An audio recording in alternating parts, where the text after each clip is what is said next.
Jody Wellman, You Only Die Once. How to Make It to the End with No Regrets. When's the last time you felt truly, vibrantly alive? Many of us reach a certain point where we realize we've been sleepwalking through our days, merely going through the motions as precious time slips away. Regularly contemplating our impermanence can jolt us out of complacency and reawaken our appreciation for the gift of being alive. To viscerally grasp just how finite our time is, author Jody Wellman encourages us to calculate our remaining weeks. Assuming an average lifespan of 80 years, subtract your current age from 80, then multiply that by 52. The resulting number is likely far smaller than you'd imagine. So how do you live life to the fullest? Or, as Wellman puts it, how do you live life astonishingly? Life is short, so let's get right into it. Living astonishingly. If you want to live a full life, a key starting point is identifying what makes you feel energized, engaged, and like your most authentic self. One powerful exercise is to make a list of the activities, relationships, places, and experiences that spark genuine joy and aliveness in you. Maybe it's losing yourself in an art project, hiking in nature, or having deep conversations with loved ones. First, identify these things. And second, think about how you can incorporate them into your daily and monthly routines. It's also crucial to confront what feels stagnant or empty. This means asking yourself hard questions like, when was the last time I felt fully engaged with life? Are there ways in which I've somehow given up on really living? Grappling with tough questions like these can fuel positive change. Of course, an astonishing life will look different for everyone. It's about what's meaningful and true to you. Consider keeping a diary for a period of time to audit how you spend your days. Note what you want more of, what you'd like less of, and how you might boost your sense of purpose. It's important to keep paying attention, to stay awake as your life unfolds. Deliberate reflection can help you here. Feeling brave? Here's an exercise you can try to clarify what really matters. Write your own obituary. Imagine you've reached the end of your life. What would you want the summary of your time on Earth to reflect? What accomplishments, relationships, or qualities would make you feel most proud? Jot down the highlights you'd love to be remembered for. Perhaps it's the incredible adventures you went on, the way you made people feel loved and accepted, or the positive impact you had. Don't hold back. Dream big. Then, work backward. What do you need to start doing, or do differently, to make this vision a reality? Let your ideal obituary serve as a compass, guiding your choices and priorities moving forward. Here's another powerful exercise. Imagine you're 80 or 90 years old, reflecting back on your life as it is now. What words of wisdom would your elder self lovingly offer? Would they urge you to stress less about the little things, or conversely, to sweat the details a bit more? Would they encourage you to be bolder in going after your dreams, or to focus more on appreciating what you already have? Would they advise you to nurture certain relationships, pursue a passion you've been neglecting, or make your well-being a higher priority? Really step into the shoes of your wisest elder self, and view your current circumstances through their compassionate yet discerning eyes. Jot down any insights, and consider how you might put their advice into practice, starting today. This simple mental shift in perspective can cut through the noise and clarify what truly matters in the big picture. In a world where it's all too easy to drift, these tools can help you wake up before it's too late. Mining regrets for wisdom. Say you're on your deathbed looking back at life. What would you regret not doing, being, or saying? While we often think of regrets as purely negative, they can serve a profound purpose. Research shows that of all our negative emotions, people value regret the most for its ability to clarify mistakes and guide better decision-making. Jody Wellman distinguishes between two main types of regrets. Hot regrets are regrets of commission, like losing your temper at a loved one. They burn intensely in the short term. In contrast, regrets of omission are the haunting what-ifs that linger, like never pursuing a dream career. Wellman surveyed hundreds of people, asking them about their regrets. Among those frequently cited were neglecting health, failing to prioritize relationships, abandoning passions, and making fear-based versus growth-oriented choices. So how can you transmute regrets from sources of suffering to catalysts for change? By treating past regrets as lessons, instructions rather than reasons to ruminate.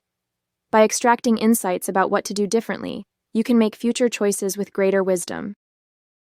Let's return to the question at the beginning of this section. Say you're on your deathbed, with only 24 hours to live. With unflinching honesty, consider what you would most regret not doing, being, or saying. What dreams would feel most painful to leave unexplored? What relationships, interests, or values would you wish you had nurtured more fully? This is your deathbed regrets list. Write down anything that surfaces, from the weighty, never telling your father you'd forgiven him, to the seemingly trivial, never learning to make your grandmother's signature dish. Wellman recommends highlighting the most gut-wrenching ones, those that trigger a visceral sense of loss and longing. These are the regrets to tackle first. But how? The key is to take immediate action, even if it's a micro step. If you regret a frayed relationship, send a thoughtful text. If you wish you'd prioritized your health, schedule an overdue checkup. If an abandoned creative dream keeps resurfacing, sign up for that pottery class today. The magnitude of the action matters less than the meaning behind it. To be sure, some regrets are harder to face.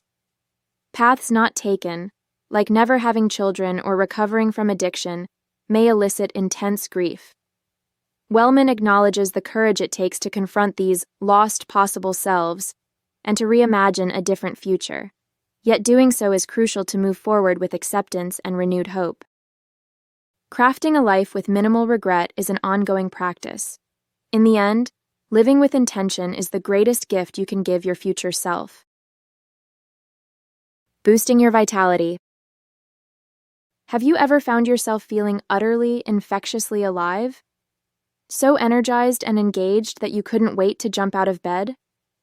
Many of us assume that vitality, that ineffable zest for life, is an accident of genetics or circumstances. On the contrary, vitality is a highly malleable state that we can deliberately amplify with the right choices. Wellman defines vitality as our positive sense of aliveness and energy.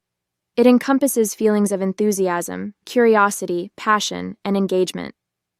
When we have vitality, we don't just slog through our days, we embrace them.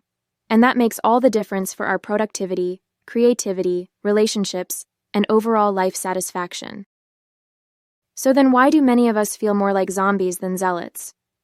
Wellman points to several sneaky vitality snuffers that can gradually drain us if we're not careful. Excessive screen time is one. Studies show that spending hours upon hours scrolling through social media or binge-watching TV severely affects our well-being. We may feel relaxed in the moment, but over time, it erodes our energy, mood, and sense of life and connection. Other common culprits include overwork, chasing an ever higher paycheck rather than fulfillment, neglecting our physical health, and surrounding ourselves with negative people. Those who have a knack for magnifying the negative in any situation. So how can you amplify your vitality in the face of it all? By proactively filling your days with experiences that make you feel alive. That might mean getting lost in a challenging hobby. Engaging in activities that put you in flow states is a reliable path to vitality. Or you might find aliveness in savoring sensory pleasures, like the scent of honeysuckle on an evening walk, the taste of a ripe peach in August, or the thrum of a favorite record. When you consciously tune into these simple delights, you can't help but feel more alive. Movement is also key to keeping your vital juices flowing. Can you pepper your days with physical activity? How about an impromptu kitchen dance party while waiting for the coffee to brew? Motion begets energy, which begets a more passionate, engaged life. Then again, connection may be the greatest vitality booster of all. Prioritizing time with the people you love, whether it's a quick catch-up call or a leisurely walk in the park, is like plugging a battery pack straight into your soul. It's not about cramming your calendar to the gills. It's about feeling a sense of autonomy, spending your precious time and energy in ways that feel aligned with what you care about. And that's where the link between vitality and mortality comes in. When you viscerally recognize that your days are numbered, you're far less likely to squander them on things that feel deadening versus enlivening. The acute awareness of your finitude, uncomfortable as it may be, can jolt you out of complacency and into committed action. Because the ultimate antidote to an unlived life is vitality, and it's within your power to cultivate it.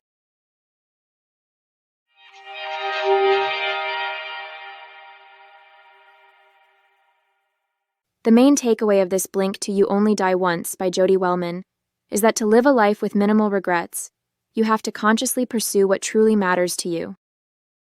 By engaging in deliberate reflection, you'll be able to identify what sparks joy and meaning for you personally. Recognizing the preciousness and finitude of your days can jolt you out of complacency and into committed action. And remember that vitality, that ineffable zest for life, is a malleable state. You can deliberately amplify it through the right choices, like engaging in flow, savoring sensory pleasures, and nurturing connection.